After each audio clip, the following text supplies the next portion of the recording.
você confere agora as principais notícias do Brasil e do mundo desta segunda-feira.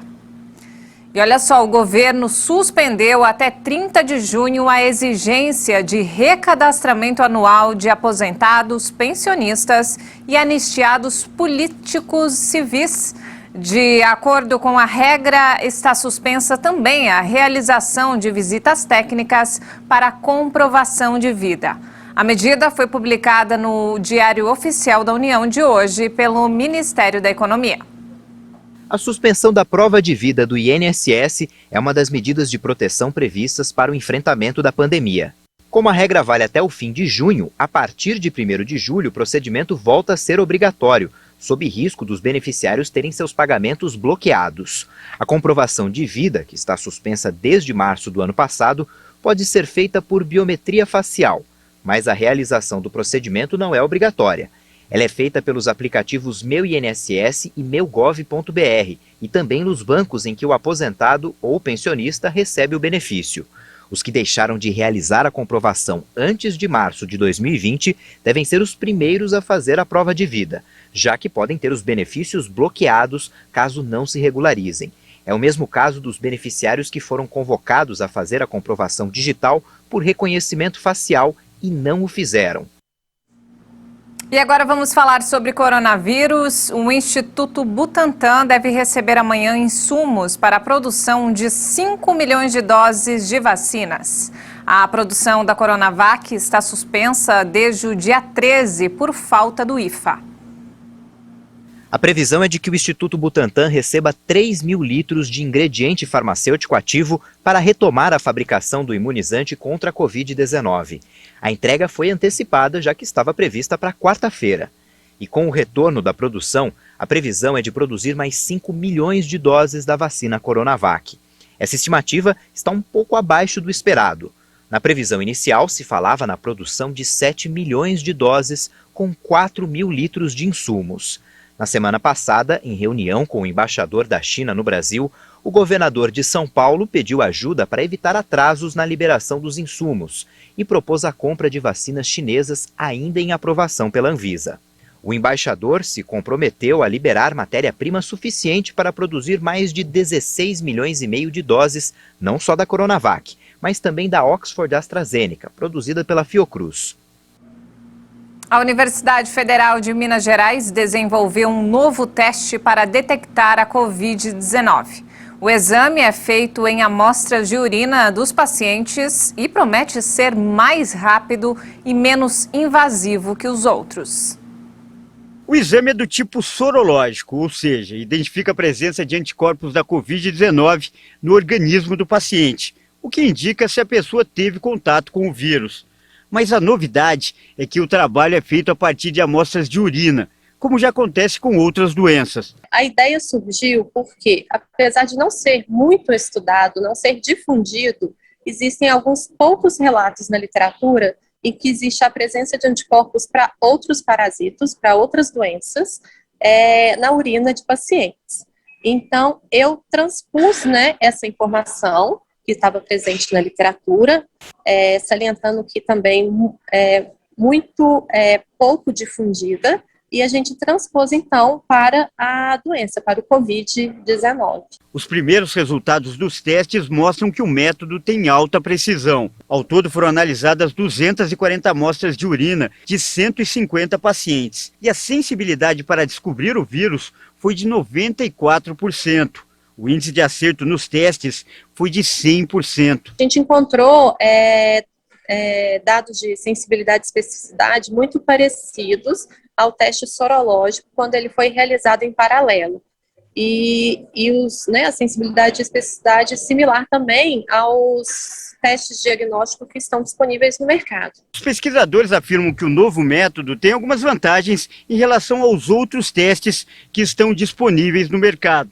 O de sangue e o RT-PCR, que é feito por via nasal. A primeira vantagem do teste feito a partir de amostras de urina é que ele é menos invasivo, agride menos o organismo e, por não precisar de agulhas, seringas ou equipamentos sofisticados, acaba sendo mais barato. Tudo isso com rapidez. Em média, o resultado demora 4 horas para sair. E é um teste que sairia mais barato devido, né, a não precisar de um flebotomista, não precisar utilizar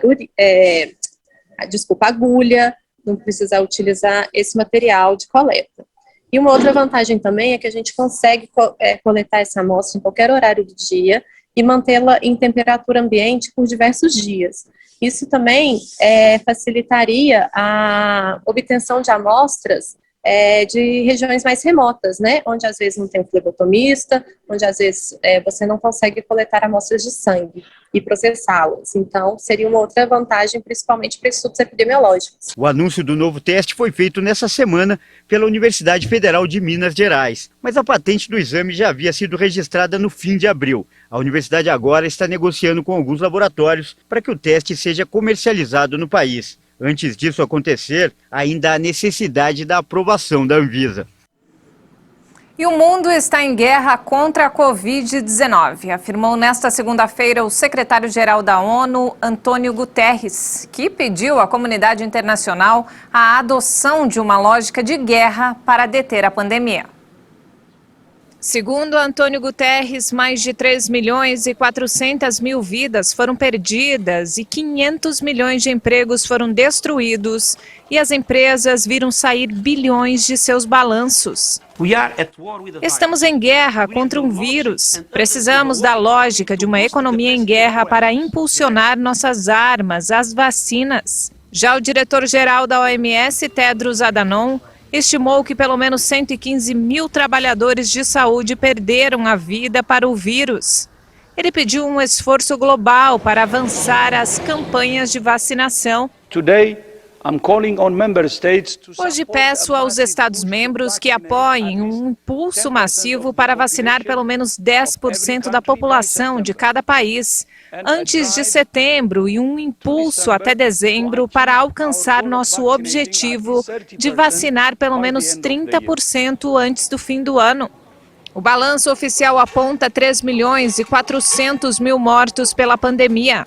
Mas a OMS estima que o número real pode ser 2 ou 3 vezes superior. O Japão tenta acelerar a campanha de vacinação a menos de 2 meses do começo dos Jogos Olímpicos de Tóquio. O país abriu 2 novos centros de imunização nesta segunda-feira.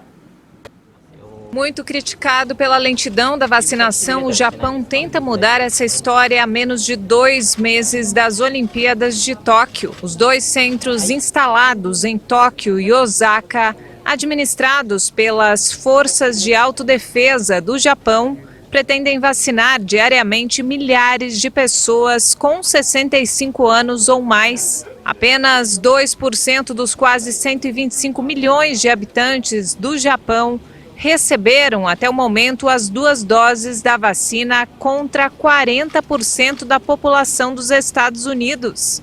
A lentidão é explicada em parte pelas normas médicas rígidas e trâmites burocráticos, quando parte do país se encontra em estado de emergência para enfrentar a 4ª onda da Covid-19.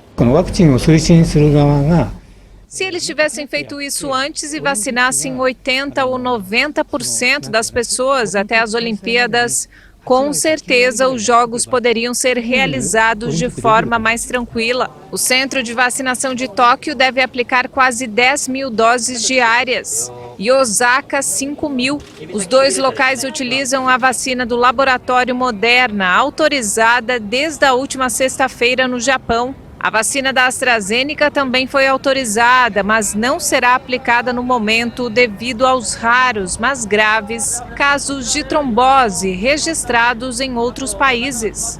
O Japão ficou relativamente a salvo da pandemia na comparação com outras nações com 12.000 mortes desde o início de 2020. Mas o país registrou nas últimas semanas um aumento de casos de Covid que pressiona o sistema de saúde. E essa edição fica por aqui. Mais informações ao longo da nossa programação. Obrigada pela companhia.